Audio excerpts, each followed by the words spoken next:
Hello students, in last class हम लोगों ने फीमेल रिप्रोडक्टिव सिस्टम में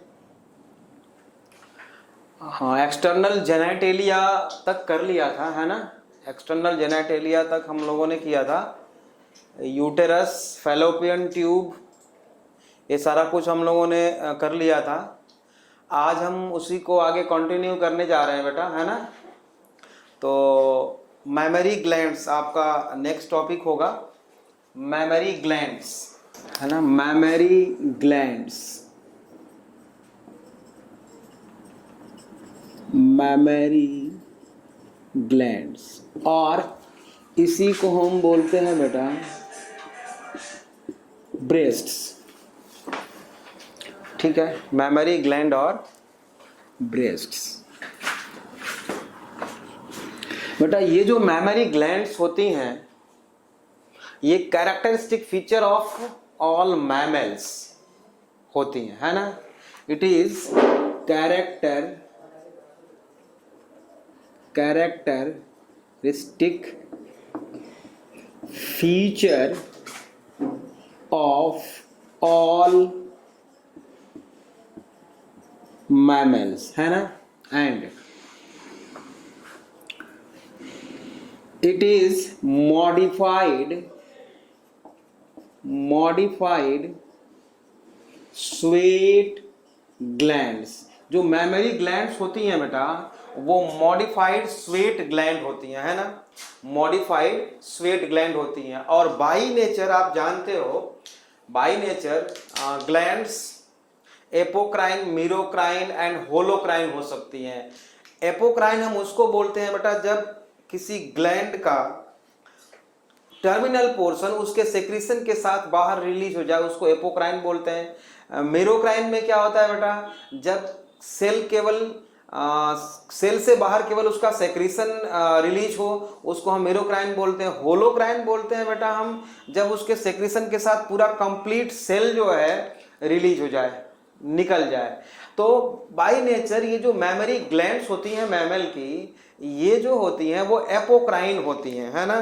क्या होती हैं बेटा, एपोक्राइन ग्लैंड्स होती हैं। ये एपोक्राइन ग्लैंड्स होती हैं। एपोक्राइन मीन्स आप चाहो तो ब्रैकेट में लिख सकते हो, क्या लिखोगे, टर्मिनल या apical portion of cell released with its secretion, है ना। एपिकल पोर्शन उसके सेक्रेशन के साथ रिलीज हो जाता है, ठीक है। अब मैमरी ग्लैंड का फंक्शन क्या होता है बेटा, स्ट्रक्चर अभी देखेंगे। मैमरी ग्लैंड का फंक्शन क्या होता है बेटा, फंक्शन नरिशमेंट होता है ना। It produce milk to nourish the new born baby, है ना। लिख लो चाहो तो, it secrete milk to nourish new born baby, ठीक बात है। अच्छा, इसकी लोकेशन क्या होती है बेटा, लोकेशन मतलब इसकी पोजीशन कहाँ पे होती है, मतलब ये ग्लैंड कहाँ पे पाई जाती है ना। तो लोकेशन जो होता है कुछ मैमल्स में, इसका ये जो होता है बेटा वो होता है थोरैसिक मतलब चेस्ट रीजन में पाया जाता है। जैसे थोरैसिक का एग्जांपल यहाँ पे हम लिख दें बेटा ह्यूमंस, है ना। ह्यूमन में थोरैसिक होता है, मतलब चेस्ट रीजन में ये ग्लैंड्स पाई जाती हैं, ठीक है, मैमरी ग्लैंड। दूसरा होता है एब्डोमिनल, हो सकता है बेटा, एब्डोमिनल हो सकता है। एब्डोमिनल का एग्जांपल बेटा काऊ, है ना, बफेलो बहुत सारी हो सकती हैं, है ना।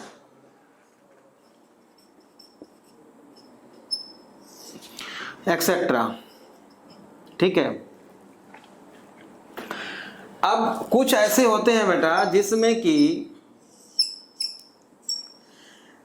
मेमोरी ग्लैंड थोरैसिक भी होती है और एब्डोमिनल भी होती है। मतलब कुछ ऐसे मैमल्स होते हैं बेटा जिसमें मेमोरी ग्लैंड चेस्ट रीजन में भी पाया जाता है और उनके एब्डोमिनल रीजन में भी पाया जाता है, जैसे रैट, डॉग एक्सेट्रा।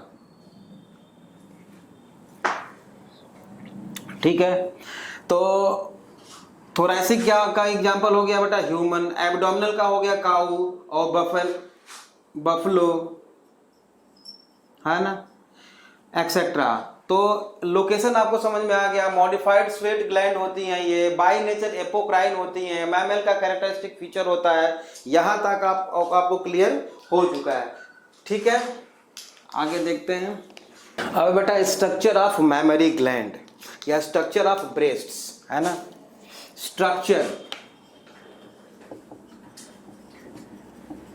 स्ट्रक्चर बेटा अगर हम ऐसे खड़े हो जाए, ऐसे इधर को फेस करके, और ऐसे लॉन्गिट्यूडनल सेक्शन अगर काटा जाए, ठीक है ना, ऐसे लॉन्गिट्यूडनल थ्रू ब्रेस्ट्स, तो हमें कुछ इस तरह से दिखाई देगा। आप जानते हो ब्रीदिंग एंड रेस्पिरेशन अब पढ़ चुके हो, तो इसको हम मान लेते हैं बेटा रिब्स है ये हमारे चेस्ट रीजन में, ये रिब्स हैं। आप जानते हो रिब्स 12 पेयर होती हैं, ये रिब्स हैं, रिब, ठीक है ना। रिब को जोड़ने वाली जो मसल्स होती हैं बेटा वो कौन सी होती हैं? पेक्टोरैलिस मेजर मसल्स, है ना। सॉरी, इसको जोड़ने वाली कौन सी होती हैं? Intercostal muscles. हाँ ठीक है, इंटरकॉस्टल मसल्स, ठीक है। अब इंटरकॉस्टल मसल्स और मेमोरी ग्लैंड के बीच में बेटा, मतलब कि यहां पर ये जो मसल्स हैं इनको हम बोलते हैं बेटा, जो अभी नाम लिया था मैंने, क्या लिया था नाम? Pectoralis major muscles. ये कौन सी मसल्स हैं? Pectoralis major muscles. बर्ड्स में बेटा इसी को हम, इन केस ऑफ बर्ड्स, इसी को हम फ्लाइट मसल्स भी बोलते हैं। फ्लाइट मसल्स इसको हम बोलते हैं, पेक्टोरैलिस मेजर मसल्स। और एक नाम और चाहो तो लिख लो, चेस्ट मसल्स, चेस्ट मसल्स, है ना। ओके अब बेटा यहाँ पे फैट बॉडीज पाई जाती हैं और ये है स्किन, बाहर वाली स्किन, कुछ इस तरह से हमने बना दिया, ये है स्किन, ठीक बात है। ओके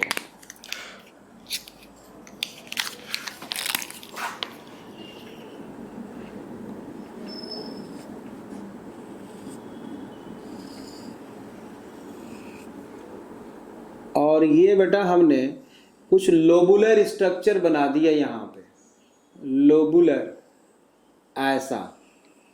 ये देखो मैंने 3 लोब दिखाए हैं इसमें, है ना, 3 दिखा रखे हैं यहाँ पे। इसको बोलते हैं लोब, इसको बोलते हैं बेटा lobe. Approx 15 to 20 in each breast, 15 to 20 होती है बेटा एक ब्रेस्ट में, है ना। ये इसको लोब बोलते हैं, मेमोरी लोब बोल सकते हो आप, है ना। अच्छा, इसके और पेक्टोरैलिस मसल्स के बीच में बेटा, पेक्टोरैलिस मसल्स के बीच में ये सब जो हैं, ये है फैट बॉडीज। क्या है? फैट बॉडीज, ठीक बात है। ओके अब ये जो लोब्स हैं बेटा 15 से 20 पाए जाते हैं एक ब्रेस्ट में, और इनके अंदर का स्ट्रक्चर देखते हैं कैसा होता है। ये है बेटा सेक्रेटरी पोर्शन। सेक्रेटरी पोर्शन मतलब कि ये ऐसे ग्लैंडुलर पोर्शन हम बोल सकते हैं, है ना। ये है ग्लैंडुलर पोर्शन, ऐसा, ठीक है, ये है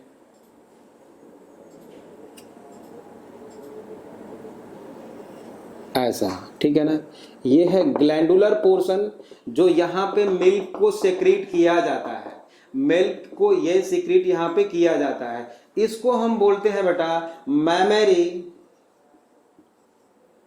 मैमेरी एल्वियोली। क्या बोलते हैं? मैमेरी एल्वियोली और सेक्रेटरी स्ट्रक्चर, है ना। ये या मिल्क प्रोड्यूसिंग स्ट्रक्चर भी बोल सकते हैं, मिल्क प्रोड्यूसिंग स्ट्रक्चर इसको बोल सकते हैं। यही मिल्क प्रोड्यूस करता है। ये सारे लोब्स में पाए जाएंगे। मैंने तो यहाँ पे ऐसे दिखा दिया, देख लो, ऐसे इधर भी पाया जाएगा, ठीक है। अब यहाँ मिल्क बेटा प्रोड्यूस किया गया, ठीक है, और यहाँ से मिल्क को लेके ऐसे कोई चल रहा है, यहाँ से मिल्क जब आ रहा है, आगे बढ़ रहा है, तो इस डक्ट का कुछ तो नाम होना चाहिए। क्या नाम रख दें? मैमेरी डक्ट, सिंपल सी बात है, mammary duct. Mammary alveoli secrete milk, ठीक है। Mammary duct carry milk from mammary alveoli to ampulla. Ampulla मतलब हम हमेशा से ये बोलते आए हैं कि एम्पुला हम उसको बोलते हैं बेटा जहां पे थोड़ा सा स्टोरिंग ऑर्गन होगा, स्वेलन स्ट्रक्चर होगा, उसको हम एम्पुला बोलते हैं। तो ये देखो थोड़ा सा स्वेल हो गया बेटा, इसको हम एम्पुला बोलेंगे। तो कौन सा एम्पुला बोलेंगे बेटा? मैमेरी एम्पुला बिल्कुल बोल सकते हैं, या हम सिर्फ एम्पुला भी बोल सकते हैं, एम्पुला या लैक्टिफेरस साइनस, इसका एक और नाम है लैक्टिफेरस साइनस, है ना। एम्पुला और लैक्टिफेरस साइनस। अब ये जो है बेटा ऐसे देख रहे हो, इधर से ऐसे ये जो डक्ट है ये मिल्क लेके इधर से इधर, यहां भी एम्पुला होगा, ऐसे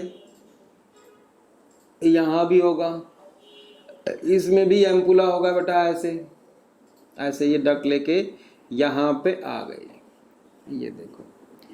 अब इसको हम बोलते हैं बेटा लैक्टिफेरस डक्ट। क्या बोलते हैं इसको हम? Lactiferous duct. लैक्टिफेरस डक्ट क्या कैरी कर रहा है बेटा? मिल्क कैरी कर रहा है ना। और किसमें ओपन हो रहा है बेटा? कहाँ पे जाके? ये जो बाहर वाला पोर्शन देख रहे हो, इसी को हम बोलते हैं बेटा निप्पल, है ना। इसको बोलते हैं निप्पल। लेकिन nipple is surrounded by a dark colour tissue, dark colour tissue, इसको हम बोलते हैं बेटा एरेओला, है ना, एरेओला बोलते हैं। और इसी में बेटा ये जो लैक्टिफेरस डक्ट है ओपन हो रही है बाहर, और ये जो पूरा पोर्शन है बेटा यही क्या है? निपल। इसी को हम बोलते हैं निपल।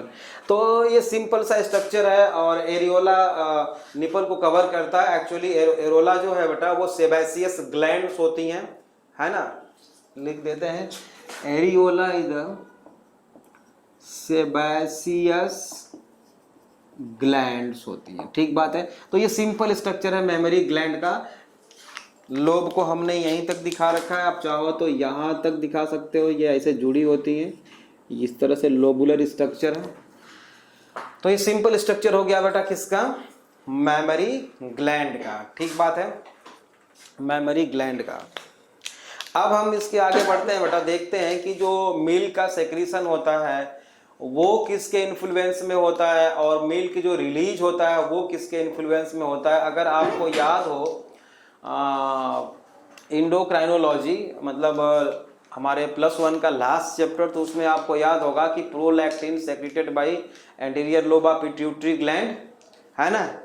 और प्रोलैक्टिन का टारगेट क्या होता है बेटा? Mammary glands. मेमोरी ग्लैंड्स मतलब ये टारगेट होगा।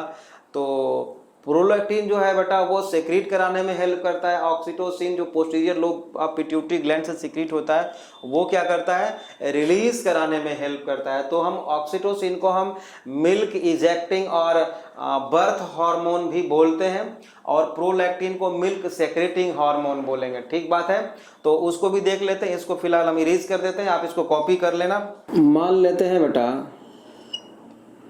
कि ये जो है डक्ट पोर्शन है, ये डक्ट पोर्शन है बेटा, और ये है सेक्रेटरी पोर्शन किसका, मेमरी ग्लैंड का, है ना। ये है सेक्रेटरी पोर्शन, मतलब मेमरी एल्वियोली है, और ये क्या है, डक्ट है। ठीक, एम्पुला भी इसमें है। तो यहां पे जो मिल्क का सेक्रीशन कराया जाएगा बेटा वो किसके इन्फ्लुएंस में कराया जाएगा, prolactin. Prolactin is responsible for secretion of milk from memory alveoli. और यहां पर ऑक्सीटोसिन, ओटी लिख देता हूं मैं, ये क्या करता है बेटा, मिल्क को रिलीज कराने में हेल्प करता है, मतलब बाहर निकालता है। तो यहां पे हम लिख दें प्रोलैक्टिन। प्रोलैक्टिन का फंक्शन क्या होता है बेटा, पहले तो ये लिख दे कि secreted by anterior lobe of pituitary gland से सेक्रेट होता है। ठीक बात है। और इसको हम क्या बोलते हैं बेटा, also known as milk secreting hormone. ठीक है। ऑक्सीटोसिन, ऑक्सीटोसिन ये कहां से सेक्रेट होता है बेटा, posterior lobe of pituitary gland, posterior lobe of pituitary gland से सेक्रेट किया जाता है। ठीक है। इसको और क्या बोलते हैं बेटा, मिल्क रिलीजिंग हार्मोन बोलते हैं। ठीक है, या मिल्क लेड डाउन हार्मोन भी बोल सकते हैं, या मिल्क इजेक्टिंग हार्मोन बोल सकते हैं। और इसका एक और नाम है, बहुत अच्छा आप लोग जानते हो, बर्थ हार्मोन, मतलब डिलीवरी ऑफ द बेबी में ये हेल्प करता है, पार्चुरेशन में ये हेल्प करता है। ठीक बात, यहां तक समझ में आ गया आपको। ठीक है। अब ये जो दोनों का फंक्शन हमें समझ में आ गया, प्रोलैक्टिन और ऑक्सीटोसिन का। अब ये जो पोर्शन है बेटा, मतलब कि मेमरी एल्वियोली, ये डेवलप होता है बेटा under the influence of progesterone. और जो डक्ट पोर्शन है बेटा वो डेवलप होता है ड्यू टू एस्ट्रोजन। मतलब ये जो डक्ट पोर्शन है, इसके नीचे हम लिख देंगे डेवलप्स अंडर इफेक्ट ऑफ और इन्फ्लुएंस ऑफ एस्ट्रोजन हार्मोन, है ना, एस्ट्रोजन हार्मोन। और ये डेवलप होता है बेटा, develops under effect of progesterone. Progesterone ये भी याद हो गया आपको, बहुत आसान है। अच्छा, यहाँ पे एक चीज हम स्टार लगाएंगे या नोट करके आप लोग लिख सकते हो कि जैसे इसको हमने बताया ना कि दीज पार्ट्स, लिखो, मैं बोल रहा हूं, नोट करके लिख लो। दीज पार्ट्स मतलब ये दोनों पार्ट, है ना, these parts enlarge under the effect of these parts enlarge under the effect of HPL मतलब ह्यूमन प्लेसेंटल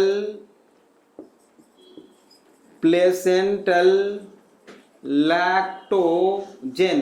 बेटा ये प्लेसेंटा सेक्रीट करता है, एम्ब्रियोलॉजी में हम लोग पढ़ेंगे, है ना। मतलब जैसे ही प्रेगनेंसी होती है बेटा इसका डेवलपमेंट और तेजी से होने लगता है, ठीक है ना। तो उसको हम स्टार लगा के या नोट करके लिख लो। These parts enlarge under the effect of HPL मतलब कि ह्यूमन प्लेसेंटल लैक्टोजेन, है ना, secreted by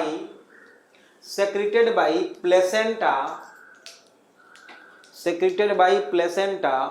during pregnancy, secreted by placenta during pregnancy।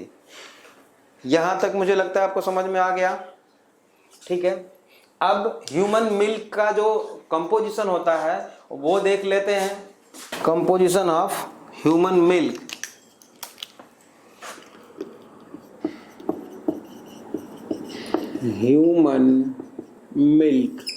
Human milk में बेटा एक तो वाटर होगा plus organic plus inorganic substance होते हैं, है ना। Daily secretion 1 to 2 litre per day होता है, ठीक बात है। और इसमें मेनली क्या होगा, फैट ड्रॉपलेट्स,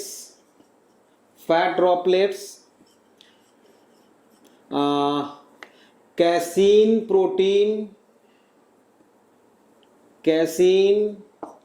प्रोटीन भी होती है, जानते हो आप लोग कैसीन प्रोटीन मिल्क में पाई जाती है, ठीक है ना, कैसीन प्रोटीन। और क्या होता है, लैक्टोज जो क्या होता है बेटा, मिल्क शुगर बोलते हैं।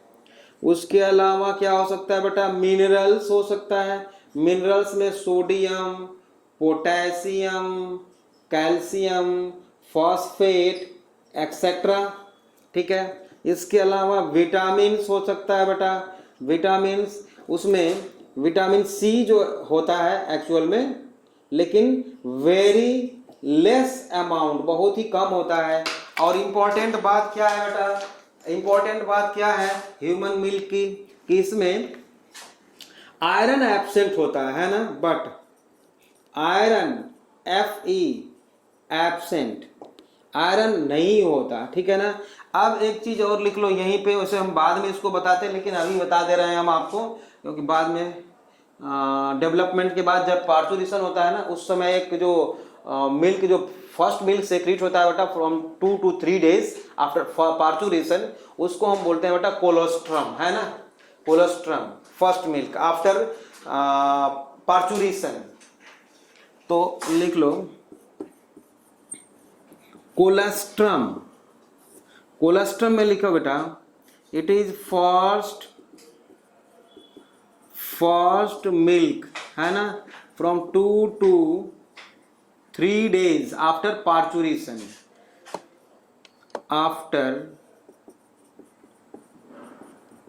पार्चुरेशन, ठीक बात है। और ये एक्चुअली होता क्या है बेटा, येलोइश पीले रंग का, है ना, येलोइश फ्लूइड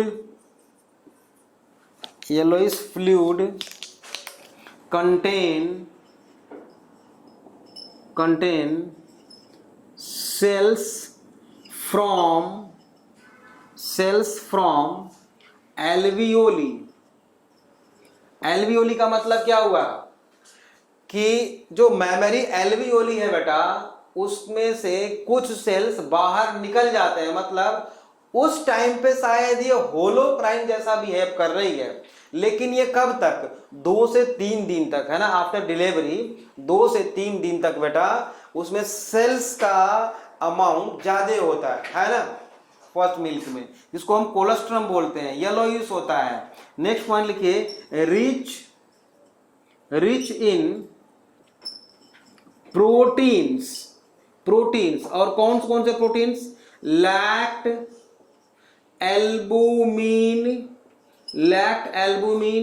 प्लस लैक्ट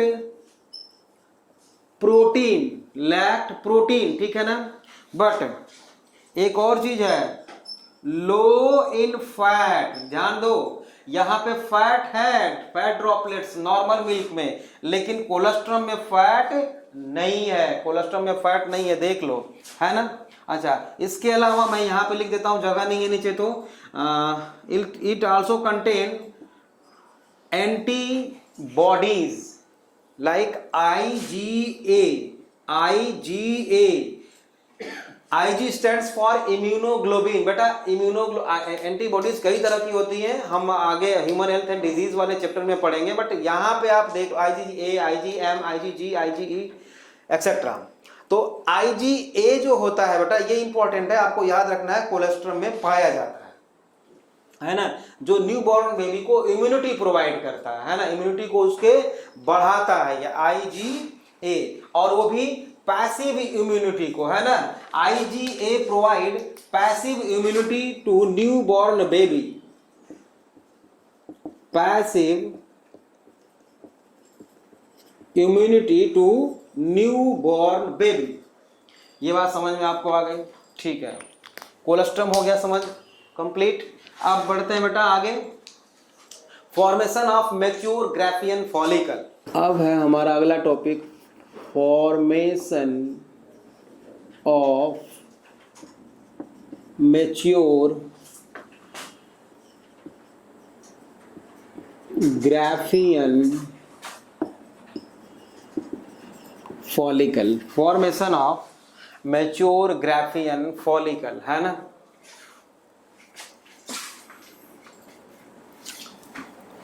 बहुत आराम से थोड़ा थोड़ा हम लोग करेंगे, है ना, थोड़ा थोड़ा, क्योंकि एक ही बार सारा अगर हम लेके चलेंगे तो आपको समझ में नहीं आएगा, तो 1 बाय 1 करके एक एक चीज को हम समझते हैं धीरे धीरे। बेटा ये है ओवरी, ये है ओवरी, जिसके बारे में थोड़ा सा हम लोग पहले पढ़ चुके हैं, ठीक है। और ओवरी में बेटा ये जो आउटर लेयर है ये तो पेरिटोनियम है, उसके बाद क्या है, पेरिटोनियम के बाद क्या बेटा, जर्मिनल एपिथेलियम है, उसके बाद क्या होता है, उसके बाद क्या होता है बेटा, एक लेयर पाई जाती है जिसको क्या बोलते हो आप, ट्यूनिका एल्बुजिनिया, क्या बोलते हो, ट्यूनिका एल्बुजिनिया। तो हम लिख दें, ये है बाहर कौन सी लेयर है बेटा, ये बाहर वाली लेयर है पेरिटोनियम की, पेरिटोनियम। उसके बाद ये जो व्हाइट वाला पोर्शन देख रहे हो ना, ये है, इसको हम मान लेते हैं बेटा जर्मिनल एपिथेलियम, और ये क्यूबॉइडल सेल्स होती हैं, आपको पता है क्यूबॉइडल सेल्स होती हैं। और इनर मोस्ट लेयर जो ये देख रहे हो, ये है बेटा ट्यूनिका एल्बुजिनिया, ये आप पढ़ चुके हो, है ना। अब देखो ध्यान से सुनना मेरी बात बेटा, ये जो जर्मिनल एपिथेलियम है ना, यहां से होता क्या है, अभी तो मतलब सिर्फ मान लेना है, आपको सिर्फ मान लेना है ना, याद रखना है, क्यों और कैसे का जवाब बाद में मिलेगा। मेंस्ट्रुअल साइकिल आप लोग जानते हो, सुना होगा आप लोगों ने, 10th में पढ़ा भी है आप लोगों ने, ठीक बात है ना। तो होता क्या है, जैसे मेंस्ट्रुअल साइकिल जैसे ही स्टार्ट होती है बेटा, डे फर्स्ट, है ना, उस टाइम पे बेटा यहां से कुछ सेल्स जर्मिनल एपिथेलियम के, जिसको कि हम oogonia भी बोल सकते हैं, बाहर निकलते हैं। कितने सेल्स, लगभग 25 से 30 सेल्स, है ना, 25 to 30 सेल्स, कितने, 25 to 30 सेल्स, ये बाहर निकले यहां से। इनको हम बोलते हैं बेटा प्राइमरी प्राइमरी फॉलिकल। सिंपल सी बात है, कुछ सेल्स जर्मिनल एपिथेलियम से बाहर निकल के आए बेटा, उनको हम बोलते हैं बेटा प्राइमरी फॉलिकल्स। क्या बोलते हैं? Primary follicles. अब ये प्राइमरी फॉलिकल्स जो सेल्स हैं बेटा, इसमें से एक सेल बेटा थोड़ा सा आगे बढ़ेगी, बाकी सारे सेल्स उसको सपोर्ट करेंगे, है ना। मतलब उसमें ग्रोथ होने लगेगी एवरी मंथ, है ना, ग्रोथ होने लगेगी और बाकी सारे सेल्स उसको सपोर्ट करेंगे। तो हम इसमें एक सेल को थोड़ा सा बड़ा दिखा दे रहे हैं यहाँ पे बेटा, देखो थोड़ा सा मैंने बड़ा दिखा दिया एक सेल को, प्राइमरी फॉलिकल के सेल को, और बाकी सारे सेल्स इसको सपोर्ट कर रहे हैं, इसके चारों तरफ है, देख लो ये 25 से 30 सेल्स पाए जाते हैं यहाँ पे। इस पूरे स्ट्रक्चर को बेटा हम बोलते हैं सेकेंडरी फॉलिकल। ये बात समझ में आ गई आपको? इसको बोलते हैं बेटा सेकेंडरी फॉलिकल। अब क्या होगा, ये जो बड़ी वाली सेल है बेटा, इसमें होगी मियोसिस, है ना, अंडरगो मियोसिस, और ये बना लेगी बेटा, ऐसे देख लो थोड़ा सा ये बड़ा हो गया, इतना बड़ा हो गया सेल, और इसके अंदर ये एक सेल है, ये स्ट्रक्चर बड़ा हो गया इतना, मतलब सारा स्ट्रक्चर मैं बना रहा हूं। ये एक सेल है और ये एक एंट्रम बन गया। एंट्रम मीन्स कैविटी बन गई, इसी सेल के अंदर एक कैविटी बन गई बेटा, और बाकी सारे सेल्स इसके चारों तरफ तो अभी और है ही है यहाँ पे। इसको हम बोलते हैं बेटा टर्शियरी फॉलिकल, है ना, इसको बोलते हैं टर्शियरी फॉलिकल। ठीक है, इसका स्ट्रक्चर और इसका स्ट्रक्चर डिटेल अभी देखने वाले हैं। अभी तो हम सिर्फ ये बता रहे हैं आपको कि हर महीने बेटा primary follicle, secondary follicle, tertiary follicle from starting day of menstrual cycle से ये बनने स्टार्ट हो जाते हैं और आगे चल रहे हैं। ठीक बात है। अब ये जो टर्शियरी फॉलिकल है बेटा, ये जो है ये डेवलप होगा ग्राफियन फॉलिकल, है ना, मैच्योर ग्राफियन फॉलिकल, जिसमें कि ये कैविटी आपको साफ साफ दिखाई दे रही है, और यहाँ पे एक मियोसिस फर्स्ट कंप्लीट हो चुकी है, मियोसिस सेकेंड कंप्लीट नहीं हुई है, और ये है मियोसिस का प्रोडक्ट, मतलब ये हैप्लॉयड सेल होगा बेटा। इस पूरे स्ट्रक्चर को बेटा हम बोल रहे हैं ग्राफियन फॉलिकल, ग्राफियन फॉलिकल। ठीक है, अब ये जो ग्राफियन मैच्योर ग्राफियन फॉलिकल है बेटा, ये क्या करेगी, ये इस सेल को जो हैप्लॉयड है ना, इसी को हम सेकेंडरी oocyte बोलते हैं। क्या बोलते हैं इसको बोलते हैं बेटा सेकेंडरी oocyte, है ना, या एग सेल, इसी को हम बोलते हैं एग सेल, या ओवम, है ना, या ओवम बोल रहे हैं अभी के लिए यही समझ लो आप। ठीक बात। अब ये जो ग्राफियन फॉलिकल है, इस सेकेंडरी oocyte को बाहर रिलीज कर देगा और खुद अंदर आ जाएगा बेटा। देखो ये देखो, ऐसा खुद तो अंदर आ गया बेटा ग्राफियन फॉलिकल, है ना, ग्रेनुलोसा सेल्स हैं ये सारे, और इस सेकेंडरी oocyte को बेटा ये यहाँ पे था, बाहर आ गया, देख लो यहाँ पे आ गया, यही तो है क्या, egg cell. This process is called ovulation, means release of secondary oocyte from the ovary, release of secondary oocyte from the ovary is called ovulation. ये ओवुलेशन इसको हम बोलते हैं। ठीक बात है। अब देखो बेटा यहां से प्राइमरी फॉलिकल से लेके बेटा और यहां तक आने में कितने डेज लगते हैं, एक ऑन एंड एवरेज की बात कर रहे हैं हम। ये घट भी सकता है, बढ़ भी सकता है ना। कब घटेगा कब बढ़ेगा ये हम बाद में देखेंगे, अभी वन बाय वन करके देखेंगे। मैंने पहले ही बोला था आपको, जितना हम बता रहे हैं उतना ही वही अभी पढ़ना है बस आपको, ठीक है ना। तो यहां से लेके बेटा यहां तक कितने डेज लग गए, 14 डे लग गए, ठीक है। अब ये जो remaining part of Graafian follicle यहां आगे बढ़ा बेटा, और इसमें क्लॉटेड ब्लड है और ग्रेनुलोसा सेल्स है। ये एलोइस बॉडी बना लेता है, येलोइश बॉडी बना लेता है, जिसको हम बोलते हैं बेटा कॉर्पस ल्यूटेयम। लुटेयम मीन्स होता है येलोइश बॉडी, है ना, कॉर्पस ल्यूटेयम। अब ये धीरे धीरे धीरे धीरे बेटा ये डिजनरेट होने लगता है और ये बना लेता है बाद में कॉर्पस एल्बुकेंस, और ये भी धीरे धीरे धीरे धीरे डिजनरेट हो जाता है। लेकिन इसका इंप्रेशन रह जाता है बेटा, इसका इंप्रेशन रह जाता है ना। इसीलिए लोग बोलते हैं कि number of impression of corpus albicans और कॉर्पस ल्यूटेयम को काउंट करके हम बता सकते हैं कि रिप्रोडक्टिव लाइफ किसी फीमेल की कितनी हो चुकी है ना, 1 2 3 4 ऐसे। क्योंकि चलो अब उसको बाद में काउंट करेंगे ना, अभी नहीं, अभी नहीं, अभी तो केवल स्ट्रक्चर मैंने आपको बताया है। इसको अच्छी तरह से कॉपी कर लो बेटा, ठीक बात है ना। अब इसके बाद है बेटा हम प्राइमरी फॉलिकल, सेकेंडरी फॉलिकल और टर्शियरी फॉलिकल्स के बारे में डिटेल पढ़ने जा रहे हैं, ठीक है ना। चलो इसको कॉपी कर लो तो मैं इरेज करूं। बेटा हमने प्राइमरी फॉलिकल देखा था ना, अब चलो उसको डिटेल करते हैं। मैं यहाँ पे लिख देता हूं बेटा primary follicles.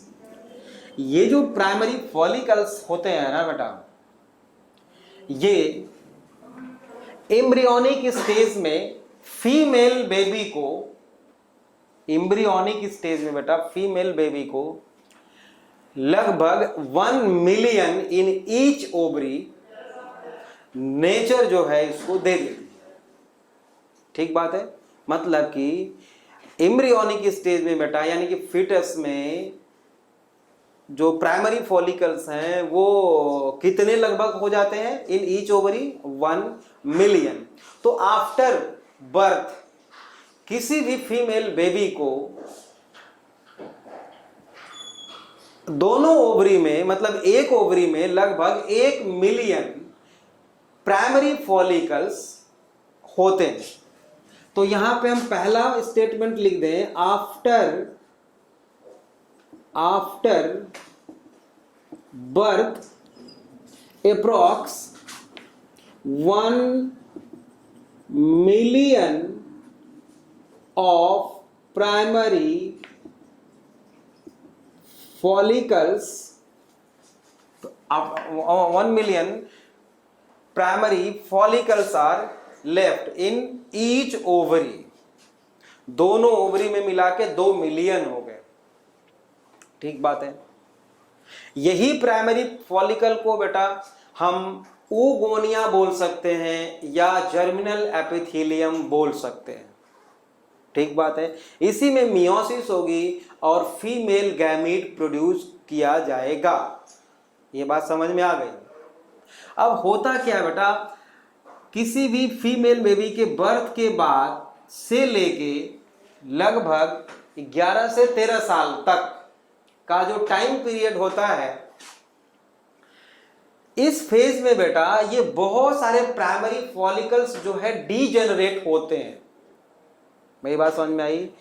After birth ovary में जितने प्राइमरी फॉलिकल्स रहते हैं बेटा, उनमें से बहुत सारे प्राइमरी फॉलिकल्स डीजेनरेट हो जाते हैं from after birth to, between after birth to puberty बोलते हैं जिसको, जब मेंस्ट्रुअल साइकिल किसी भी फीमेल की स्टार्ट होती है बिटवीन 11 to 13 year of as.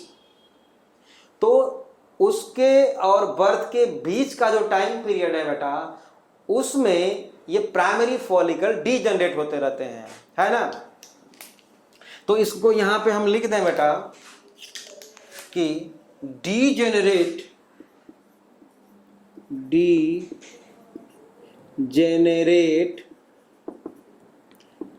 Primary follicle, यानी डीजेनरेटिव फेज बोलते हैं इसको, कॉल्ड फॉलिकुलर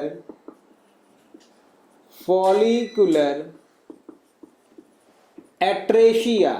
क्या बोलते हैं इसको? इसको बोलते हैं बेटा हम फॉलिकुलर एट्रेशिया, ठीक बात है ना। मतलब degeneration of primary follicle from birth to puberty is called follicular atresia. ठीक है, तो जब ये डीजेनरेट हो रहा है बेटा, तो कुछ तो बचेंगे कि सारे के सारे डीजेनरेट हो जाएंगे? नहीं, सारे डीजेनरेट नहीं होंगे, कुछ ही बचेंगे बेटा। और लगभग बच जाते हैं कितने? अप्रॉक्स 60,000 to 80,000 प्राइमरी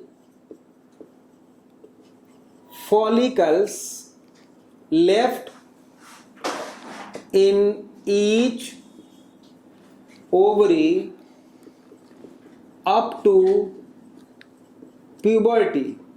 ठीक है ना, प्यूबर्टी। तो ये बात आपको समझ में आ गई कि फॉलिकुलर एट्रेसिया क्या, फॉलिकुलर एट्रेसिया क्या होता है? Follicular atresia is the process in which primary follicle degenerate है ना, ब्रेक्स हो जाते हैं और वो न्यूट्रिएंट मीडियम ओवरी के डेवलपमेंट में सप्लाई करते हैं। ठीक है ना, प्राइमरी फॉलिकल। अब देखो,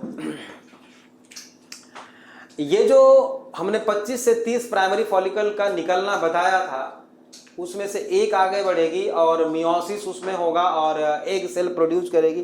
बाकी सारे जो और जो सेल्स हैं उसको सपोर्ट करने वाले हैं, है ना, उसको सपोर्ट करते हैं न्यूट्रिएंट्स मीडियम के लिए, न्यूट्रिशन का के लिए सब न्यूट्रिएंट सप्लाई करते हैं। ठीक बात है, यहाँ तक समझ में आ गया आपको? बहुत आसान है। आगे देखते हैं बेटा। सिंपल सी बात है बेटा कि 10th में पढ़ा है, उसी के बेस पे मैं बता रहा हूं। बस अभी हमने कोई मेंस्ट्रुअल साइकिल के बारे में आपसे डिस्कस किया नहीं है ना। मेंस्ट्रुअल साइकिल बेटा किसी भी फीमेल में 28 डेज की होती है ऑन एन एवरेज, अगर हम मान ले तो। और वन मेंस्ट्रुअल साइकिल में वन एग या ओवम प्रोड्यूस किया जाता है। ठीक है ना, तो एक साल में कितना प्रोड्यूस करेगी एक फीमेल? कितना एग प्रोड्यूस करेगी? 365 डिवाइडेड बाई 28, तो ये हो जाएगा लगभग 13 एग्स हो जाएगा।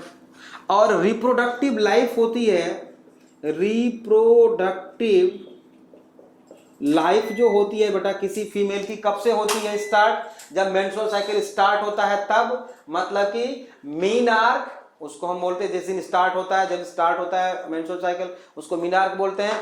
और जब मेंस्ट्रुअल साइकिल जब बंद हो जाती है बेटा इन एज ऑफ 45 to 50 ईयर्स की लगभग, तो उसको हम 45 ईयर्स मान लें कि बंद होती है, तो कितना हो गया? 45 माइनस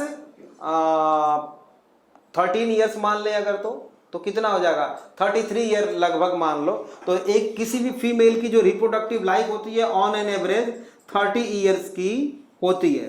अब 30 ईयर्स की रिप्रोडक्टिव लाइफ है और एक साल में 13 एग है, तो इसमें मल्टीप्लाई कर देंगे बेटा किसका? 13 का, तो ये हो जाएगा बेटा लगभग 420 एग, 420 एग हो जाएगा। ठीक बात है।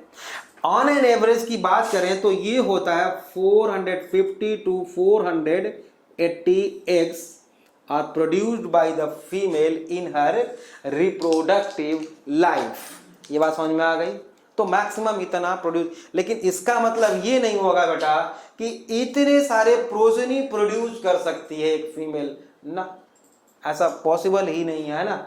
ऑन एन एवरेज की बात करें मैक्सिमम बेटा 10 to 12 की बात हम कर सकते हैं कि वो प्रोड्यूस कर सकती है of spring in her life, reproductive life, है ना।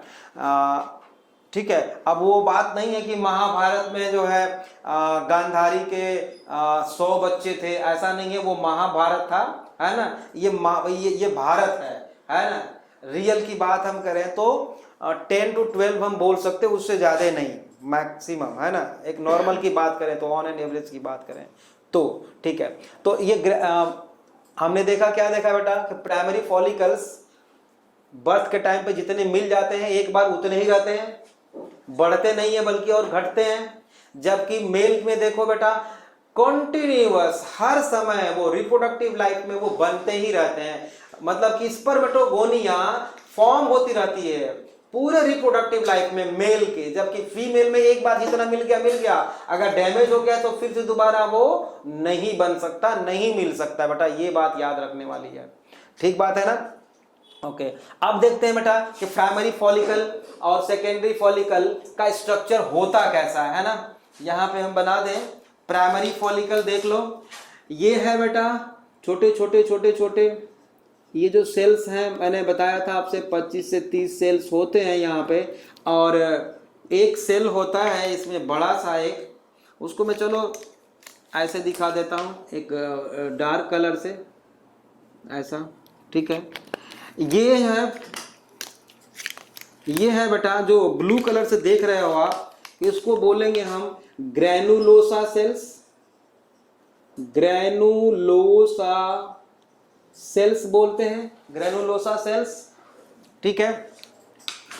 या इसी ग्रैनुलोसा को हम बोलते हैं बेटा फॉलिकुलर सेल्स भी बोल सकते हैं, या इसी को हम बोल सकते हैं बेटा सपोर्टिंग सेल्स भी बोल सकते हैं, सपोर्टिंग सेल्स भी बोल सकते हैं, है ना। और इसके अंदर जो आप ब्लैक कलर से देख रहे हो बेटा, ये है प्राइमरी oocyte, क्या है, प्राइमरी oocyte है ना, ये है प्राइमरी oocyte।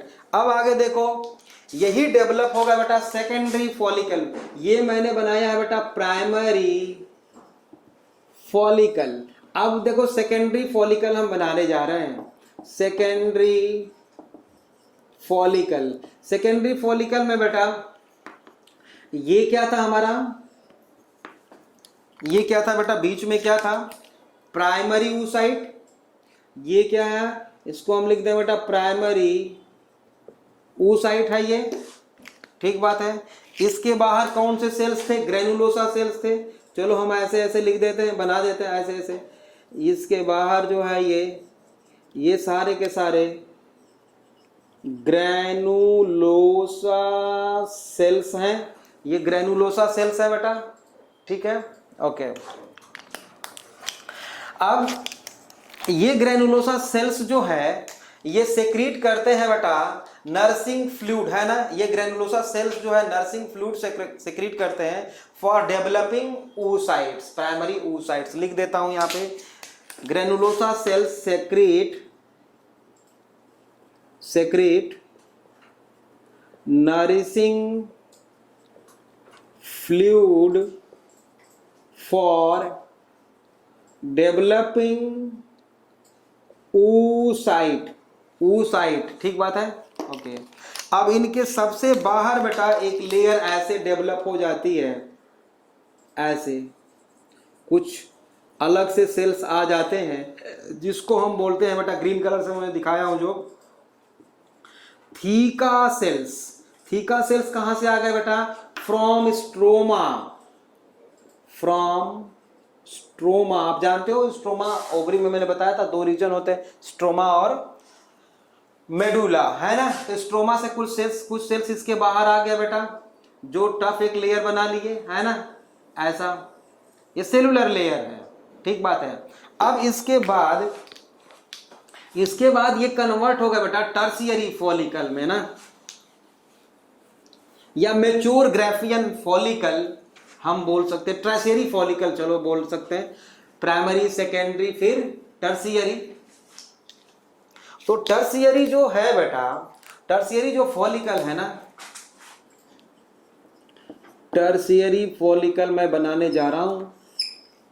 टर्शियरी फॉलिकल में एक ये जो बाहर थोड़ा बड़ा बना दिया मैंने समझाने के लिए, ऐसा इतना बड़ा बना दिया ताकि समझ में आ सके आपको। ये बाहर वाली जो लेयर है बेटा एक आ गई, इसको बोलते हैं थीका एक्सटर्ना, जो फाइब्रस लेयर होती है बेटा, ये सेलुलर लेयर नहीं है। ये क्या है, यहाँ पे हम लिख दें, ये है बेटा थीका एक्सटर्ना, जो फाइब्रस लेयर है, ये क्या है बेटा, फाइब्रस लेयर है ना। और इसके नीचे theca externa, sorry theca interna, इसके नीचे एक और लेयर मैं बना देता हूं ऐसा, ये क्या हो गया बेटा, थीका इंटरना, ये है बेटा theca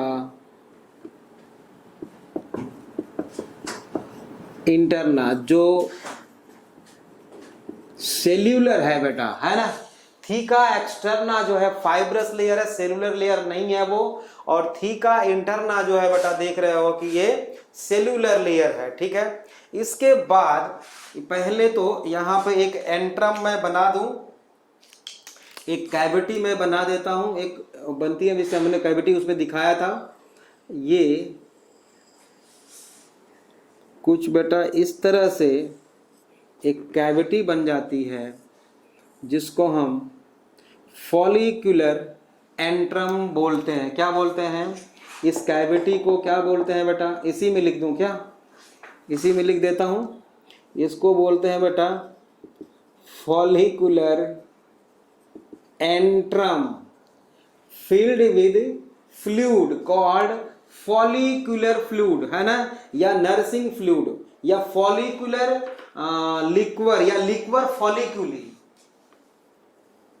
filled with nourishing fluid called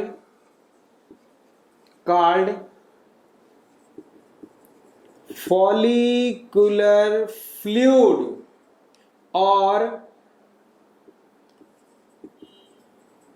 liquor folliculi, FOLLICULI, है ना, फॉलिकुलर लिक्वी, ये फॉलिकुलर फ्लूइड होता है, ठीक बात है ना। ओके, अब यहां पे ये ऐसे है, अब यहां पर बेटा ये सेकेंडरी oocyte है, मतलब इसमें मियोसिस हो गई, इसमें मियोसिस हो गई बेटा, और इसने ये सेल प्रोड्यूस किया है एक हैप्लॉयड, जिसको हम सेकेंडरी oocyte बोल रहे हैं। वो प्राइमरी oocyte था, तो प्राइमरी oocyte क्या होता है बेटा, ये हैप्लॉयड होता है, प्राइमरी oocyte हैप्लॉयड होता है, और सेकेंडरी oocyte, सॉरी गलत बोल दिया, यहां पे ये होता है बेटा डिप्लॉयड, और ये होता है हैप्लॉयड। अब ये जो सारे सेल्स हैं ना, इसके एंट्रम के और थीका इंटरना के बीच में, मतलब ये जो सारे सेल्स हैं बेटा, ये जो सारे सेल्स हैं, ये जो सारे सेल्स हैं ना, इनको क्या बोलेंगे आप बता सकते हो। ये जो सब जगह वही सेल्स हैं, ग्रेनुलोसा सेल्स। कौन से सेल्स हैं बेटा, ये कौन से सेल्स हैं, ग्रेनुलोसा सेल्स, ग्रेनुलोसा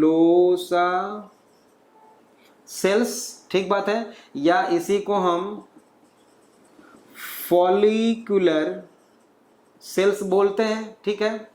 अब फॉलिकुलर सेल्स जो है बेटा, इसका वो पोर्शन, दो portion of follicular cells which lies between secondary oocyte and antrum, मतलब ये वाला फॉलिकुलर सेल्स बेटा, ये वाला फॉलिकुलर सेल्स, इसको हम बोलते हैं बेटा कोरोना, मतलब ऐसे जो चारों तरफ है सेकेंडरी oocytes के बीच में है ऐसे, इसको बोलते हैं बेटा हम कोरोना। अभी एक अलग से डायग्राम बना के सेकेंडरी oocyte का दिखाएंगे, कोरोना रेडिएटा चारों तरफ है सेकेंडरी oocyte के, इसको बोलते हैं बेटा हम कोरोना रेडिएटा, कोरोना रेडिएटा, नीचे लिख दूं है मेड बाय ग्रैनुलोसा सेल्स, क्योंकि ये सेकेंडरी oocyte के साथ ही ओवरी से बाहर निकल आते हैं। ये कौन से सेल्स हैं, corona radiata made by granulosa cells, मैंने लिख दिया है ना, ठीक है। अच्छा, हाँ, इसके बाद एक और स्ट्रक्चर इसमें है, कौन सा, ये जो स्टाक है एक छोटा सा, है ना, ये भी ग्रेनुलोसा सेल्स का ही बना है, जो lies between secondary oocyte and theca interna. इसको बोलते हैं बेटा कूमुलस ऊफोरस। क्या बोलते हैं बेटा? कूमुलस ऊफोरस। कूमुलस ऊफोरस क्या है बेटा? ये एक तरह का स्टाल्क है बेटा, जो पकड़ के रखा हुआ है सेकेंडरी oocytes को टर्शियरी फॉलिकल से, टर्शियरी फॉलिकल से, which connect cumulus oophorus connect secondary oocyte to theca interna, और टर्शियरी फॉलिकल भी लिख सकते हैं तो बात, या ग्राफियन फॉलिकल्स भी लिख देंगे तो बात वही है, उसमें कोई है वो नहीं है ना, ठीक है, आउटर वॉल से जो कनेक्ट कर रहा है। तो इस तरह से हमने देख लिया बेटा कि primary follicle, secondary follicle and tertiary follicle तक हमने देख लिया अभी। ओके, अब बढ़ते हैं इसके आगे। ये जो सेकेंड, देखो ओवरी के अंदर ये चीज बन गई है, अब ये क्या होगा बेटा, टर्शियरी फॉलिकल इस सेकेंडरी oocyte को बाहर निकाल के फेंकेगा ओवरी से। इसी को हम ओवुलेशन बोलते हैं, इसी को हम ओवुलेशन बोलते हैं। मैंने लिखवाया भी था कि release of secondary oocyte from the ovary is called ovulation. तो अब ओवुलेशन होगा, है ना, लेकिन ओवुलेशन के पहले थोड़ा सा और ये मैच्योर भी हो जाता है, ग्राफियन फॉलिकल के फॉर्म में आ जाता है, वो भी चलो लिख लेते हैं अभी। बेटा हमने टर्शियरी फॉलिकल देखा था, टर्शियरी फॉलिकल तक, तो ये है टर्शियरी फॉलिकल्स। टर्शियरी फॉलिकल के बाद बेटा ये डेवलप होगा, डेवलप्स इनटू मैच्योर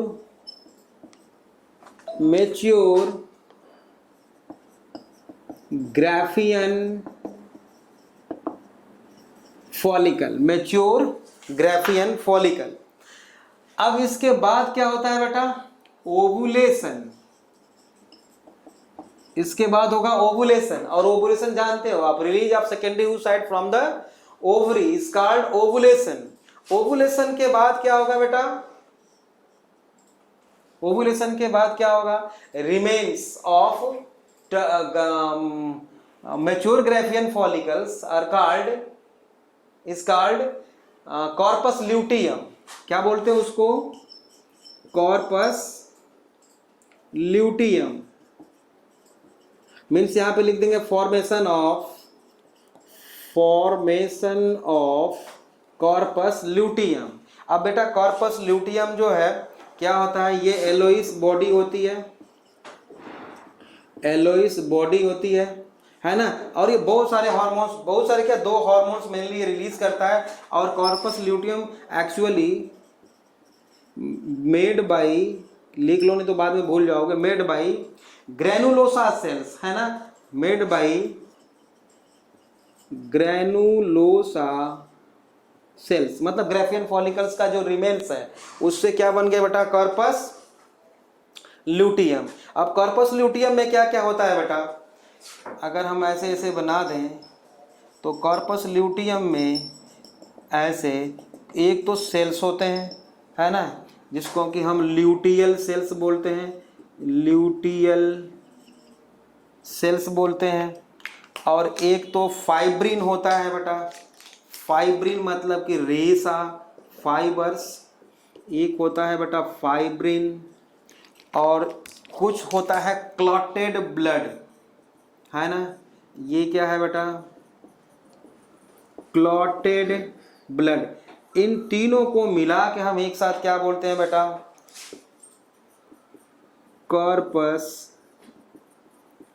ल्यूटियम। क्या बोलते हैं, corpus luteum. It behave like temporary endocrine gland, it behaves like temporary endocrine gland, progesterone और एस्ट्रोजन ये सेक्रेट करते हैं, ठीक बात है।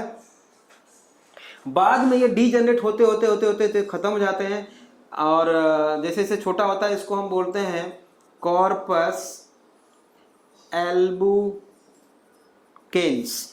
है ना। बाद में इसका इंप्रेशन बस रह जाता है ओवरी में, छोटा थोड़ा सा, ठीक बात है। तो अब इसके बाद है बेटा यहाँ पे हमने ये तो चीज देख लिया, लेकिन एक्चुअल में सेल डिवीजन के रिस्पेक्ट में हम oogenesis अभी तक देखे नहीं है ना, कि oogenesis बोलते किसको हैं। oogenesis फीमेल में, स्पर्मेटोजेनेसिस तो हमने मेल में पढ़ लिया था। तो बेटा अब हम क्या करते हैं, नेक्स्ट क्लास में पढ़ेंगे oogenesis, structure of secondary oocyte, detail structure of secondary oocytes, hormonal mechanism and menstrual cycle. ठीक है, ओके बच्चों।